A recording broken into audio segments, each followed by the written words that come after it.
سعید بن عبید نے بیان کیا، ان سے بشیر بن یسار نے، وہ کہتے تھے کہ قبیلہ انصار کے ایک صاحب سہل بن ابی حثمہ نے انہیں خبر دی کہ ان کی قوم کے کچھ لوگ خیبر گئے اور اپنے اپنے کاموں کے لیے مختلف جگہوں میں الگ الگ گئے۔ پھر اپنے میں کے ایک شخص کو مقتول پایا۔ جنہیں وہ مقتول ملے تھے ان سے ان لوگوں نے کہا، ہمارے ساتھی کو تم نے قتل کیا ہے؟ انہوں نے کہا کہ نہ ہم نے قتل کیا اور نہ ہمیں قاتل کا پتہ معلوم ہے۔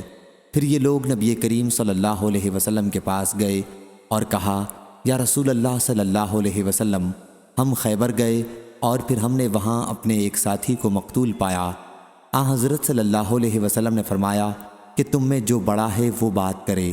حضرت صلی اللہ علیہ وسلم نے فرمایا کہ قاتل کے خلاف گواہی لاؤ۔ انہوں نے کہا کہ ہمارے پاس کوئی گواہی نہیں ہے۔